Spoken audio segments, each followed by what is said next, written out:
الحمد لله رب العالمين، والصلاة والسلام على خير خلق الله محمد وعلى آله وأصحابه الكرام وتابعيهم بإحسان إلى يوم الدين. أوصيكم عباد الله ونفسي قبلكم بتقوى الله وكثرة مخافته، فإن التقوى شعار المؤمنين ودثار المتقين،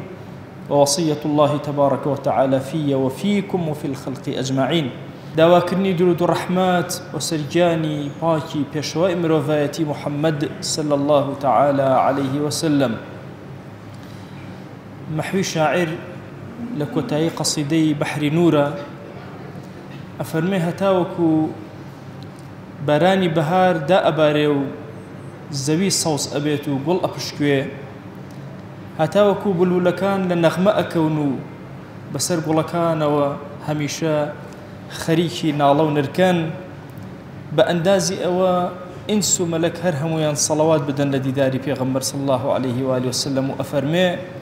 هتا هوري بهاري غاسكاري قلشنا إيشي هتا بلبل لسر قل نغم خوان ونال سنجانا بلن إنسو ملك بربم زمين آسمانا وسل الله على أو بحر نوري علم عرفانا كدركي غورناك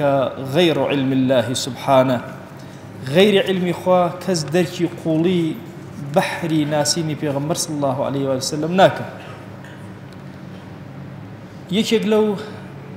شتانيك لحالي بيغمبر صلى الله عليه وآله وسلم رويداو جيشا نازيب أمتي بيغمبر صلى الله عليه وآله وسلم بريتيل قرياني بيغمبر صلى الله عليه وسلم. خوا جل جلاله لقرآن أفرمي إنه هو أضحك وأبكى. خوا خوي أسبابي بيكنيني إنسان كانوا أسبابي قرياني إنسان كانوا ركخا لقرآن لتشندين شوين وباسي بكاء كراو هندي بكاء كان باري باشا هندي كباري خراب أكريل بكايا فيل بكري لقريانا فيل بكري وكو براكان يوسف كاتك هاتنا وجاءوا أباهم عشاء يبكون شو قرانا وبقريانا وقريانا كدروزنانا إيمان داران كاتك وجوان لقرآن أبي ويخرون للأذقان يبكون وسر قرآن وأقرين أهلي سجدة كاتك سجدة أبا خروا سجدا وبكيا. أم آياتنا هموي باسي أهميتي قريانا كان لحالي إنساني إيمان داره ئێمە لە زەمانێکە ئەژین زەمەنی وشکبوونی دەریای چاومان نەمانی کانیاوی جوانی فرمێسکمان ئێمە ئومەتی پێغەمبەر صلی الله عليه وآله وسلم ئومەتێکین لە هەموو مناسەباتەکانە دینەکەمان بەرنامەی بۆ داناوی لە کاتی پێکەنین و سەفرە و سیاحەت و گەشتمانە وتاری پێشوو باسم کرد پێکەنین هەیە بۆ ئومەتی پێغەمبەر صلی الله عليه وسلم لكاتي زحمتي وناراحتي وإيش وآزارا مجالي قريانيان بيدراوة ويبيغمريان صلى الله عليه وآله وسلم هاولان أفرمون رأيت رسول الله صلى الله عليه وآله وسلم وفي صدره أزيز كأزيز المرجل من البكاء كخوشو اسمان أبيني هندجار شون من جلق أكل آواه اسمان بنا نالو نركي ناخي بيغمرك صلى الله عليه وسلم لقريانيا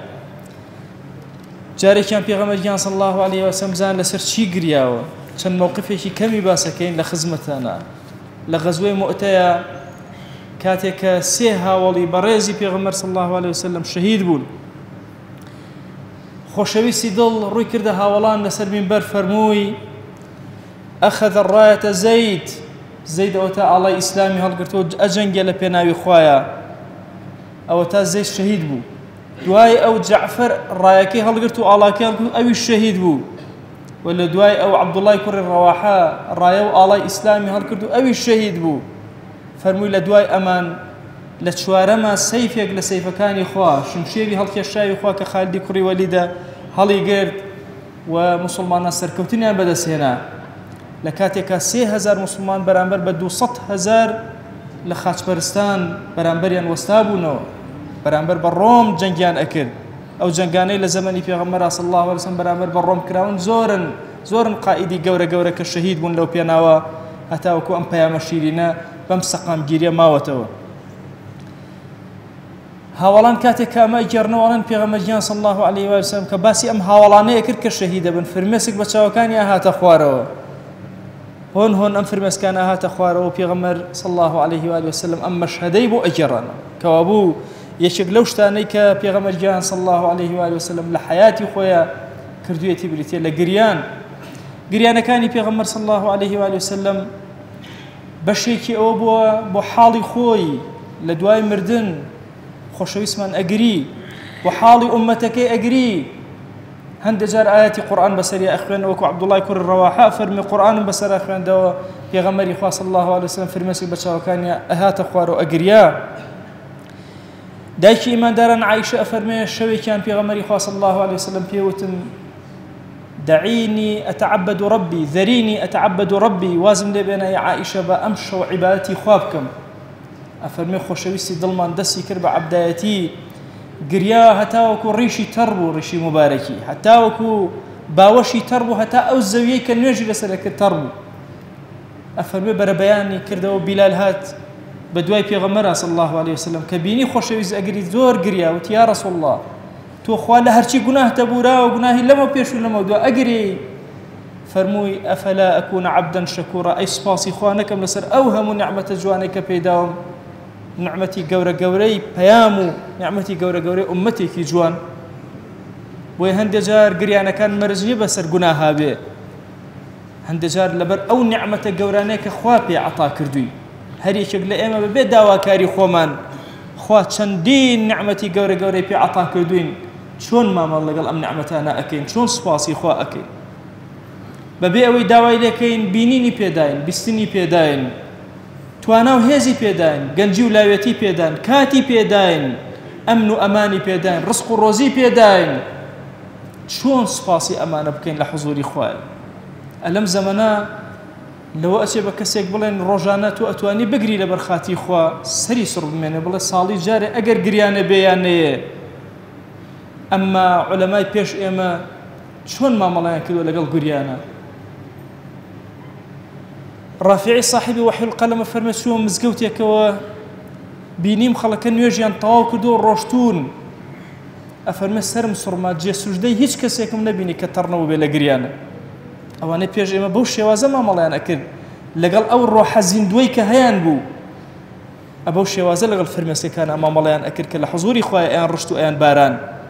ويلا فرمايشتي في غمري خوا صلى الله عليه وآله وسلم يشب لوانيك قد ناراحتي جهنم نابيني عين بكت من خشية الله شاوك كلا بيناوي خوايا قريابي ودلوبة فرمسكي بشاوي هات بيت خوارو بالرأي كرة عازب ومن جرته أفرمي جاري لخزمتي في غمرة صلى الله عليه وسلم شنو سر خبران إيمان دارك ما الناش يشب لها ولان أفرمي في غمري خوا صلى الله عليه وسلم لكناري أم قبروا دانشتو دسي كربا قريان زور قريا أفرمي أوان دا قريا في غمري خوا صلى الله عليه وسلم حتى بل الثرى حتى وكو أخو ليلة بردمي أبو كيف المزيان كو تخوارو تربو إن جا شاوكاني برس كدو فرموي أي براكانم يا إخواني لمثل هذا فاعدوا وبراكانم بو أمشو نخوتان آمادكن جوابي أمشو نبدنوا بزان ليرة چیتان بسریه یکمین هنگاوی قیامت که انسان برو پیری را گورکیت اتلوی و دست بی اکا جیانی نوی تو جیانی دوهمی تو بو اوی هاوارو نالو نرکما فرموی لو تعلمون ما أعلم لضحكتم قليلا ولا بكيتم كثيرا أجر أوي من أيزانم لدواي أم قروت شية الري إنسان كانوا تزحمت يك أجر أمتان بزاني كم بي أكين زور أجريان بوي هم جاري فرمو زوروا القبور سن سرداني قركان بكن فإنها تذكر الآخرة وكل مسلم روايتك شنك آخرتان وبير أهانه إما بلاي قرصانا كانت تي أبرين رجانا أيان بينين هند جار لبيرش مالتي الصلاة ويشان لبكين بأقاو غافل الله ويكا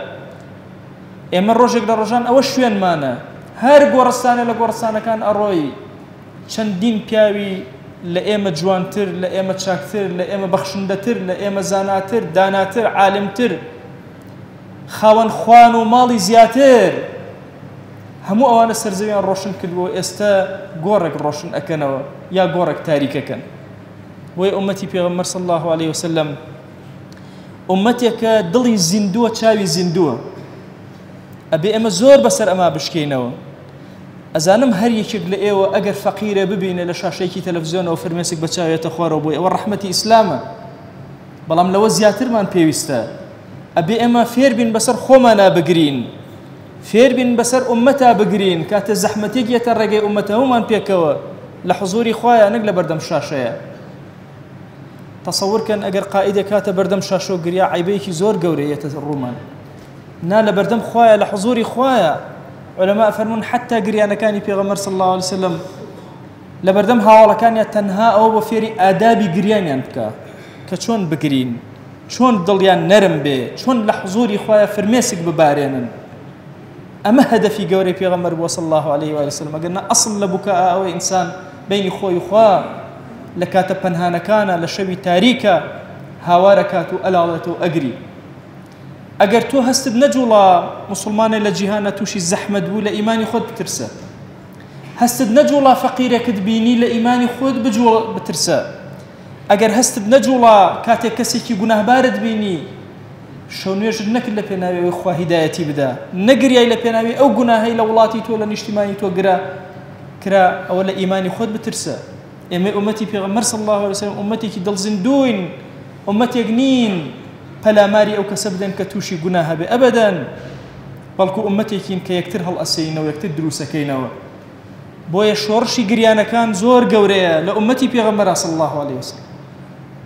کۆمەڵێ سەهم هەیە قەت غەڵەت ناکە، سەهمی دوعاکانت بە گریانەوە قەت غەڵەت ناکە خوا لێی گیرا کردووی، سەهمەکانی شەوت قەت غەڵەت ناکە خوا لێی گیرا کردووی. بۆیە ئەی ئومەتی پێغەمبەر صلی الله عليه وآله وسلم یەکێک لە صیفاتە بەرزەکانی خۆشەویستی دڵمان کە ئێمە لە مانگی مەولیدی ئەوان بریتێ لە فرمێسکەکانی چاوی. ئەبێ ئێمە متابعەکەین لەکوێ گریا، بۆچی گریا، هۆکاری گریانەکەی چی بوو، ئادابی گریانی چی بوو، بۆچی ئەم ئومەتەی فێر کرد کە لە بینی خۆی و خۆیان بگری. ئەم گریانە چ مانایەک ئەدا، چ گەورەی یەک لە حوزوری خوا ئەدا، زەلیلی تۆ لە بەردەم خوایە چەند گەورەت ئەکا. خوایە هاوار بۆ لای تۆ ئەهێنین ئەم کانیا وشکانی چاومان خوایە پڕ ئاو کەرەوە. یا ئیلاهی داوات لێ ئەکەین بە ڕەحمەتی خۆت و بە بەزەیی خۆت و بە کەڕەمی خۆت لە هەرچی گوناهمانە ببوورە. یا ڕەبی خوایە بمان کێڕە لەو عەبدانەی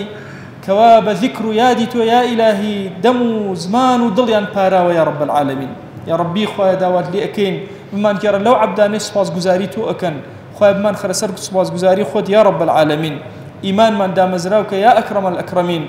بەزەیی بەسەرمانە ببارێنە یا رب العالمین. خوای داوات لێ ئەکەین ئارامی بەسەر دڵمانە ببارێنە، ئارامی بەسەر وڵات و نیشتیمانمانە ببارێنە،